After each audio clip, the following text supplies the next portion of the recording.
2016 থেকে 2025 বিগত এক দশকে টি-20 ক্রিকেটের অনেক পরিবর্তন হয়েছে। টি-20 ক্রিকেট এখন আগের থেকে অনেক বেশি মাত্রায় খেলা হয়, অনেক বেশি বিধ্বংসী এবং ব্যাটিং ফ্রেন্ডলি। মানে স্কোরবোর্ডে প্রচুর পরিমাণে রান ওঠে। কিন্তু এসবের মাঝেও কিছু কিছু রেকর্ড আছে যেটা শুধু ভাঙা কঠিনই নয়, অসম্ভব হয়ে পড়ে। 2025 ক্যালেন্ডার ইয়ারে অভিষেক শর্মা টোটাল টি-20 ইন্টারন্যাশনাল এবং আইপিএল মিলিয়ে 40টা ইনিংস খেলে 1602 রান বানিয়েছেন টি-20তে, এবং যেটা অসাধারণ একটা পারফরমেন্স। কিন্তু 2016 সালে ট্র্যাডিশনাল টি-20 ক্রিকেটের সময়ে বিরাট কোহলি মাত্র 29টা ইনিংস খেলে 1614 রান বানিয়েছিলেন। অভিষেক শর্মা টোটাল 13 রানের জন্য বিরাট কোহলির এই রেকর্ডটা ভাঙতে পারেননি।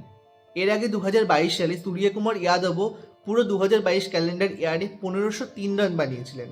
ইট শোজ কি বিরাট কোহলি ঠিক কত বড় লেভেলের একজন player, how legendary he is, আর জুনিয়র প্লেয়ারদের জন্য ঠিক কোন বেঞ্চমার্কটা তিনি সেট করে গেছেন। ভিডিওটা ভালো লাগলে প্লিজ লাইক শেয়ার কমেন্ট করে দেবেন, অ্যান্ড এখনও সাবস্ক্রাইব না করলে প্লিজ সাবস্ক্রাইব করে দেবেন।